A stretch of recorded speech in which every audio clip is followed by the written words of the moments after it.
परछाइयों का घर। एक परिवार की कहानी जो अपनी नई जिंदगी शुरू करने गया था, लेकिन वहां पहले से कोई था।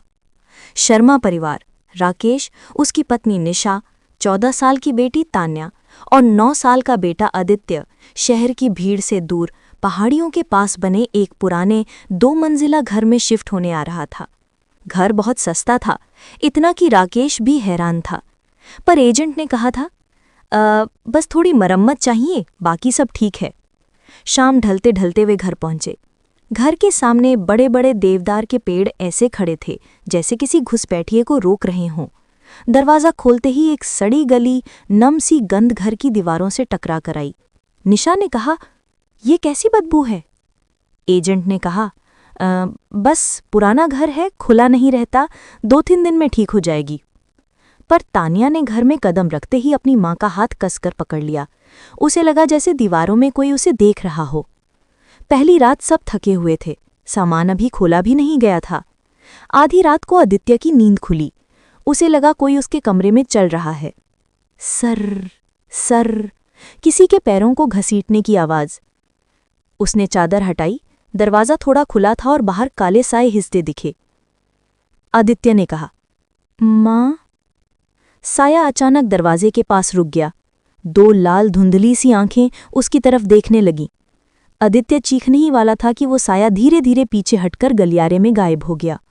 वो भागता हुआ माँ के कमरे में गया, पर वहां कोई नहीं था, ना माँ ना पापा। नीचे से आवाज आई, आदित्य, इधर आओ। आवाज बिल्कुल निशा जैसी थी, लेकिन वो किसी अजीब सूखी और टूटी हुई टोन में बोल रही थी। सुबह होते ही आदित्य ने रात की बात बताई, पर किसी ने विश्वास नहीं किया। घर की सफाई करते समय निशा को दीवार के कोने में एक पुरानी दरार दिखी। दरार इतनी गहरी थी जैसे किसी ने वहां कुछ छिपाया हो। दरार के पास लकड़ी काली पड़ी थी, मानो आग में झुलसी हो। उस पर अजीब सी उंगलियों जैसी लंबी खरोंचें थीं। राकेश ने दीवार पर हाथ मारा। अंदर से आवाज आई, टप टप टप, जैसे कोई दीवार के अंदर बैठा हो। सब चौंक गए। राकेश बोला, यहां शायद चूहे होंगे। पर तान्या को साफ सुनाई दिया, मदद करो, हमें बाहर निकालो। शाम को सामान लेने के लिए राकेश बाहर निकला तो बगल के घर का बुजुर्ग पड़ोसी मिला। सफेद बाल, झुकी कमर और आंखों में डर जैसे कोई काला राज छिपा हो। बूढ़ा आदमी फुसफुसाया, तुम लोग उस घर में रह रहे हो? राकेश ने हंसकर कहा, हाँ, क्यों, कोई समस्या है? बूढ़ा, समस्या नहीं, मौत है। जहां तुम सो रहे हो वहां पहले दास परिवार रहता था। एक हादसे में, नहीं, हादसा नहीं, किसी ने उन्हें जला दिया था। उनकी लाशें घर के अंदर ही, दीवारों में। राकेश ने गुस्से में बोला, क्या बकवास है ये? बूढ़ा सिर्फ एक लाइन कहकर चला गया, रात में अगर फुसफुसाहटें बढ़ जाएं तो घर से बाहर मत निकलना। उस रात हवा तेज थी। सारे खिड़कियां खुद ब खुद धड़ाम से बंद हो गईं। बिजली चली गई, घर पूरा अंधेरे में डूब गया। रात के 2 बजे दीवारों से आवाजें आने लगीं, बचाओ, हमें यहां से निकालो, हम जल रहे हैं, दरवाजा खोलो। तान्या रो पड़ी। अचानक दरार से धुआं निकलने लगा। दीवार का एक हिस्सा धीरे धीरे काला होकर फटने लगा और फिर दरार में से झुलसी हुई उंगलियां बाहर आने लगीं। पहले एक हाथ, फिर दूसरा, फिर पूरा काला जला हुआ मानव आकार। बच्चे और माता पिता पीछे हटे। वो जला हुआ साया धीरे धीरे बाहर आया। उसकी आंखें खड्डू जैसी थीं, मुंह से राख गिर रही थी। और फिर उसके पीछे 2 और परछाइयां, पूरा दास परिवार।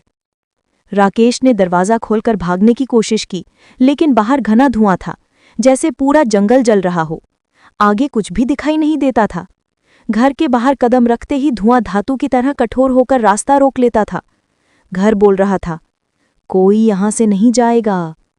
तान्या घुटनों पर गिरकर रोने लगी, हमने तुम्हारा क्या बिगाड़ा, हमें क्यों मार रहे हो? परछाइयां एक दूसरे को देखकर फुसफुसाईं, हम नहीं, ये घर चाहता है, नए लोग, नई जान, नई आत्माएं। दीवारें पिघलने लगी, छत से राख बरसने लगी, चारों ओर से आग की गंध आने लगी, जैसे घर मांस पका रहा हो। अचानक निशा को याद आया, दरार के नीचे फर्श में एक पुराना जला हुआ लकड़ी का ताबीज मिला था। वो ताबीज घर का बंद था। निशा ने उसे उठाकर दीवार पर जोर से मारा।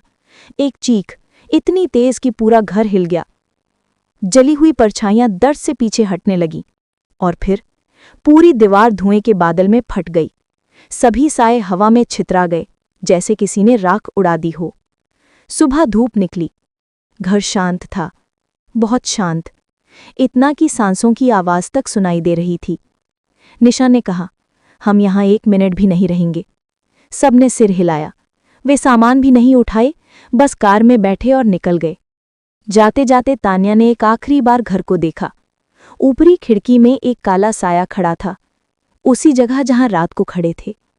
वो साया धीरे धीरे हाथ हिलाने लगा, बिल्कुल ऐसे जैसे कह रहा हो, अगले परिवार का इंतजार रहेगा। Like and subscribe, bro.